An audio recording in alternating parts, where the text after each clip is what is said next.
Sir, Indian എയർഫോഴ്സിൻ്റെ ശക്തി എന്ന് പറയുന്നത് ചൈനയുടെ എയർഫോഴ്സിനേക്കാൾ മുകളിൽ നിൽക്കുന്നു എന്ന് പറഞ്ഞാൽ ലോകത്തിലെ മൂന്നാമത്തെ വലിയ വ്യോമശക്തിയായിട്ട് ഇന്ത്യ വളരുന്നു വളർന്നു എന്നാണ് പുതിയ റിപ്പോർട്ടുകൾ. ഒരുപക്ഷെ ഓപ്പറേഷൻ സിന്ദൂർ ആയിരിക്കില്ലേ നമുക്ക് ഈ നേട്ടം സമ്മാനിച്ചത്?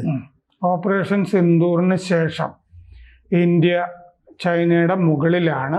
എയർ പവർ എന്ന് പറഞ്ഞാൽ ആകാശശക്തി, വ്യോമശക്തി, വ്യോമസേനയുടെ ശക്തി. ഇന്ത്യൻ വ്യോമസേന ചൈനയുടെ വ്യോമസേനയേക്കാൾ മുകളിലാണ് എന്ന് പറയുന്നത് world directory of modern military aircraft WDMMA അവരുടെ ഏറ്റവും പുതിയ റിപ്പോർട്ടിലാണ് ഇന്ത്യൻ വ്യോമസേന ചൈനയുടെ വ്യോമസേനയേക്കാൾ ശക്തമാണ് എന്ന് പറയുന്നത്.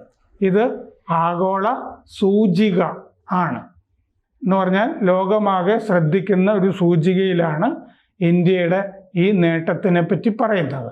അപ്പോൾ ഓപ്പറേഷൻ സിന്ദൂർ കൊണ്ട് വലിയൊരു ഗുണം നമുക്ക് ഇങ്ങനെ ഉണ്ടായിട്ടുണ്ട്. അപ്പോൾ ഇതിന് പല കാരണങ്ങൾ ഉണ്ട്. എങ്ങനെയാണ് ഇത് വിലയിരുത്തുന്നതെന്ന് വെച്ച് കഴിഞ്ഞാൽ 2025 ഈ WDMMA റാങ്കിങ്ങിൽ അമേരിക്ക 1-ാം സ്ഥാനത്ത്, റഷ്യ 2-ാം സ്ഥാനത്ത്, 3-ാം സ്ഥാനത്ത് ഇന്ത്യ.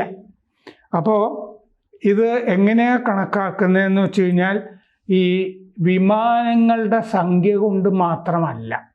വിമാനങ്ങളുടെ സംഖ്യയിൽ ചിലപ്പോൾ നമ്മളെക്കാൾ കൂടുതൽ ചൈനയോ പാകിസ്ഥാനോ ഒക്കെ ഉണ്ടായിന്ന് വരാം. പക്ഷേ ബാലൻസ് ഉണ്ടല്ലോ, സന്തുലനം, അതുപോലെ ഓപ്പറേഷൻ നടത്താനുള്ള ശേഷി, ഇങ്ങനെ ഒരുപാട് ഘടകങ്ങൾ നോക്കിയിട്ടാണ് ചെയ്യുന്നത്. വിമാനങ്ങളുടെ സംഖ്യ, സാങ്കേതികത, റെഡിനെസ് അല്ലേ, നമ്മുടെ വ്യോമസേനയുടെ എപ്പോഴും കരുതിയിരിക്കുക, തയ്യാറായിരിക്കുക, ജാഗ്രതയോടുകൂടി ഇരിക്കുക.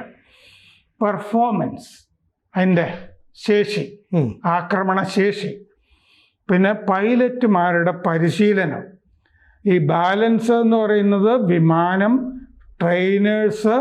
ട്രെയിനർ വിമാനങ്ങൾ, ട്രെയിനേഴ്സ് എന്ന് പറഞ്ഞാൽ ട്രെയിനർ വിമാനങ്ങൾ, പരിശീലന വിമാനങ്ങൾ, പിന്നെ ആക്രമണ ഹെലികോപ്റ്ററുകൾ, അറ്റാക്ക് ഹെലികോപ്റ്റേഴ്സ്, ടാങ്കറുകൾ, ഇന്ധന വിമാനങ്ങൾ, എവാക്സ് വിമാനങ്ങൾ എന്ന് പറഞ്ഞാൽ കമാൻഡോ ആൻഡ് കൺട്രോൾ ആയിട്ട് ആകാശത്തിൽ നിൽക്കുന്ന ഏകോപനം നടത്തുന്ന വിമാനങ്ങൾ, എവാക്സ്, ട്രാൻസ്പോർട്ടേഴ്സ്, ട്രാൻസ്പോർട്ട് വിമാനങ്ങൾ, ചരക്കൊക്കെ ആ സമയത്ത് കൊണ്ടുപോകുന്ന വിമാനങ്ങൾ, ബോംബറുകൾ, പിന്നെ പ്രത്യേക ഓപ്പറേഷനുകൾക്കുള്ള സ്പെഷ്യൽ ഫോഴ്സസിനെയൊക്കെ കൊണ്ടുപോകുന്ന പ്രത്യേക തരം വിമാനങ്ങൾ.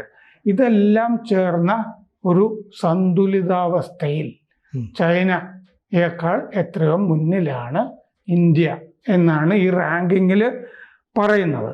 അതിൻ്റെ കൂടെ എയ്റോ ഇൻഡസ്ട്രി, വ്യവസായം, നമുക്ക് ഈ വിമാനങ്ങളൊക്കെ ഉണ്ടാക്കുന്ന തേജസ്സൊക്കെ പോലെ വിമാനങ്ങൾ നമ്മൾ പലതും ഉണ്ടാക്കുകയും വിൽക്കുകയും ഒക്കെ ചെയ്യുന്നില്ലേ?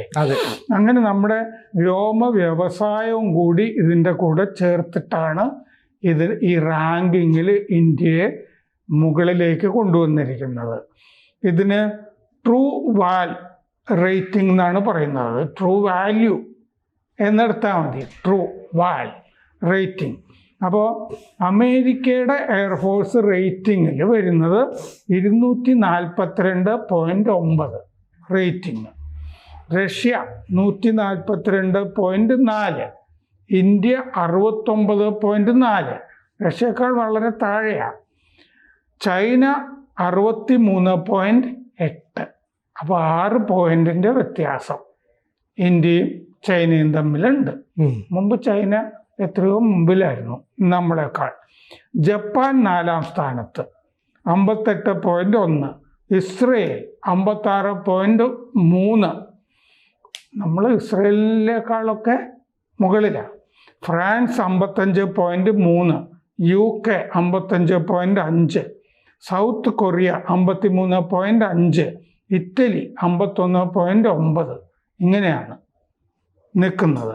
അപ്പം ഇതിൻ്റെ പ്രധാനപ്പെട്ട കാരണം, നമ്മൾ റാങ്കിങ്ങിൽ ചൈനയുടെ മുകളിൽ വരാനുള്ള പ്രധാനപ്പെട്ട കാരണം ഓപ്പറേഷൻ സിന്ധു. അപ്പം നമ്മൾ പാകിസ്ഥാനോടും മുനീറിനോടും നന്ദിയുള്ളവരായിരിക്കണം. അത് കാരണമാണല്ലോ നമുക്ക് അങ്ങനെ നേട്ടങ്ങൾ ഉണ്ടായത്. അതുപോലെ നമ്മുടെ പ്രിസിഷൻ സ്ട്രൈക്ക്, കൃത്യതയോട് കൂടിയുള്ള ആക്രമണം ഉണ്ടല്ലോ ഓപ്പറേഷൻ സിന്ദൂറിൽ, അതും ഈ നേട്ടത്തിന് നമ്മളെ സഹായിച്ചിട്ടുണ്ട്. നമ്മൾ അവരുടെ 9 ക്യാമ്പുകൾ തകർത്ത് കളഞ്ഞു ഭീകരരുടെ. മുരിദ് കെ ബഹവൽപൂർ തുടങ്ങി പരിശീലന ക്യാമ്പുകൾ, അപ്പൊ ഈ ഭീകരന്മാരുടെ. പിന്നെ 11 വ്യോമത്താവളങ്ങൾ നമ്മൾ നശിപ്പിച്ചു അവരുടെ. അതിൽ ഹാങ്ങറുകൾ, റൺവേകൾ, ഹാങ്ങറുകൾ എന്ന് പറയുന്ന വിമാനങ്ങൾ കൊണ്ടുപോയി ഇടുന്ന സ്ഥലം, ഇത് റഡാറുകൾ, ഇതൊക്കെ നമ്മൾ തകർത്ത് കളഞ്ഞു. ഇതൊക്കെ കണക്കിലെടുത്തിട്ടുണ്ട്. പാകിസ്ഥാൻ്റെ ഇതിൻ്റെ അകത്ത് വേറൊന്നുള്ളത്, പാകിസ്ഥാനെ ഈ നാശത്തിന് സഹായിച്ചത് ചൈനയാണല്ലോ. ചൈനയുടെ ഇൻ്റലിജൻസ് സഹായം ഉണ്ടായിരുന്നു അവർക്ക്. അവരുടെ ഉപഗ്രഹങ്ങളിൽ നിന്നുള്ള വിവരമൊക്കെ അവർ കൊടുത്തിരുന്നു. തുർക്കിയുടെ സഹായം ഉണ്ടായിരുന്നു, അസർബൈജാൻ്റെ സഹായം ഉണ്ടായിരുന്നു. അപ്പോൾ ചൈനയുടെ ആയുധങ്ങളാണല്ലോ പാകിസ്ഥാൻ ഉപയോഗിച്ചത്. അപ്പോൾ ചൈനയുടെ ആയുധങ്ങളും പൊളിയാണ്, തല്ലിപ്പൊളിയാണ്. പൊളി എന്ന് പറഞ്ഞാൽ നല്ലതെന്നുള്ള അർത്ഥത്തിലല്ല, തല്ലിപ്പൊളിയാണ് ആണെന്നുള്ളതും ഇതിൽ പാകിസ്ഥാൻ തെളിയിച്ചു. പിന്നെ പാകിസ്ഥാൻ്റെ എയർഫോഴ്സിൻ്റെ 12 വിമാനങ്ങൾ നമ്മൾ തകർത്ത് കളഞ്ഞു.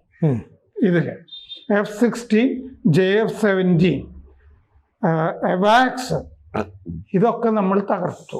ആ അവാക്സ് നമ്മൾ തകർത്തപ്പോൾ ചരിത്രത്തിലെ ഏറ്റവും നീണ്ട റേഞ്ച് ഏറ്റവും കൂടിയ ഒരു സംഹാരം, ചരിത്രത്തിലെ ഏറ്റവും വലിയ സംഹാരം ഇതായിരുന്നു എന്നാണ് ഇതുവരെയുള്ള യുദ്ധചരിത്രത്തിൽ നിന്ന് വ്യക്തമാവുന്നത്. കാരണം കരയിൽ നിന്ന് ആകാശത്തേക്ക് അയക്കുന്ന മിസൈൽ 300 കിലോമീറ്റർ പോയിട്ടാണ്, നമ്മൾ ഇന്ത്യയിൽ നിന്ന് തന്നെ മിസൈൽ അയച്ചിട്ടാണ് അവരുടെ വാക്സ് വിമാനത്തിനെ തകർത്തത്. അത് 300 കിലോമീറ്റർ അപ്പുറത്ത് പോയിട്ടാണ് നമ്മൾ തകർത്തത്. കരയിൽ നിന്ന് 300 കിലോമീറ്റർ ആകാശത്തേക്ക് അയച്ചിട്ട് എന്ന് പറഞ്ഞാൽ കരയിൽ നിന്ന് ആകാശത്തുള്ള വാക്സിനെയാണ് നമ്മൾ തകർത്തത് അവരുടെ. അപ്പോൾ നമ്മുടെ എയർഫോഴ്സിൻ്റെ ചീഫ് അമർപ്രീത് സിംഗ് തന്നെ ഇത് നേരത്തെ വ്യക്തമാക്കിയിട്ടുണ്ട്. ഇത് ഇങ്ങനൊരു ചരിത്രം ലോകത്തില്ല, ആദ്യ ചരിത്രമാണത്. ഇത്രയും ദൂരെ പോയി സ്വന്തം രാജ്യത്ത് നിന്ന് തന്നെ വേറൊരു രാജ്യത്തിൻ്റെ വാക്സ് വിമാനത്തിനെ തകർത്തത്. അപ്പോൾ പാകിസ്ഥാൻ്റെ വ്യോമസേനയ്ക്ക് വലിയ ശേഷിയൊന്നുമില്ല എന്ന് തെളിയിച്ചു. അതിന് വേറൊന്നുണ്ട്. 1967 ഏറ്റവും ഒടുവിൽ ചൈനീസ് വിമാനം വിയറ്റ്നാമിൽ പോയിട്ട് ഒരു ശത്രു വിമാനത്തിനെ തകർത്തതായിട്ട് ചരിത്രത്തിലുള്ളത്. ഏറ്റവും ഒടുവിൽ ഒരു വിമാനം പാകിസ്ഥാൻ വീഴ്ത്തിയതായിട്ട് ചരിത്രത്തിലുള്ളത് 1967 വിയറ്റ്നാമിലെ യുദ്ധത്തിൽ. അപ്പോൾ 60 കൊല്ലമായിട്ട് പാകിസ്ഥാൻ്റെ വ്യോമസേന പ്രത്യേകിച്ച് യുദ്ധത്തിൽ ശേഷിയൊന്നും തെളിയിച്ചിട്ടില്ല. 1971 ബംഗ്ലാദേശ് യുദ്ധത്തിൽ തന്നെ തകർന്ന് തരിപ്പണമാവുകയാണ് ചെയ്തത്.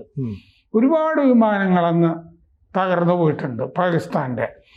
അപ്പോൾ ബാലൻസ് ഇന്ത്യക്കാണ്. അപ്പോൾ 31.6% നമ്മുടെ വിമാനങ്ങളിൽ ഫൈറ്റർ വിമാനങ്ങൾ, 29% ഹെലികോപ്റ്ററുകൾ, 21.8% ട്രെയിനർ വിമാനങ്ങൾ.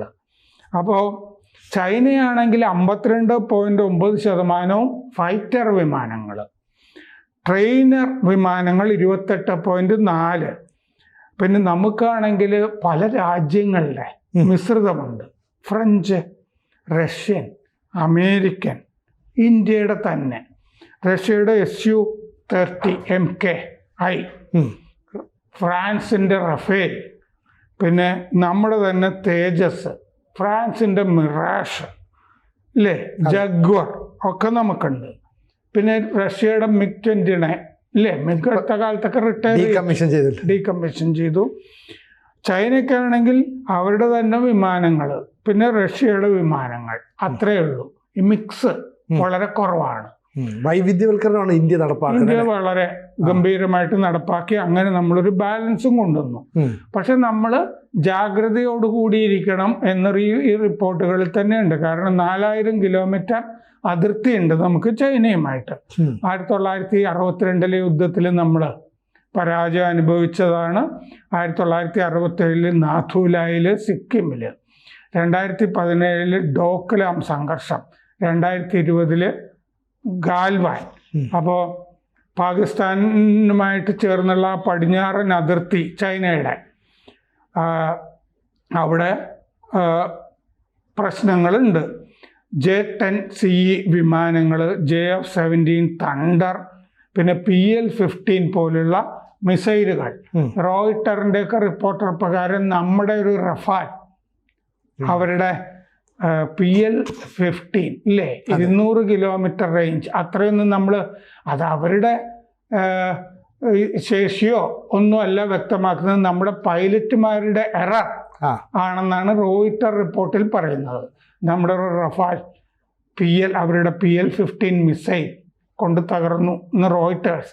നമ്മൾ സമ്മതിച്ചിട്ടില്ല, പക്ഷെ നമ്മുടെ ഒരു റഫാൽ തകർന്നതായിട്ട് റോയിട്ടർ റിപ്പോർട്ടുണ്ട്. അത് PL-15 നമ്മൾ അത്രയും റേഞ്ച് നമ്മുടെ പൈലറ്റുമാർ കണക്കാക്കിയിരുന്നില്ല.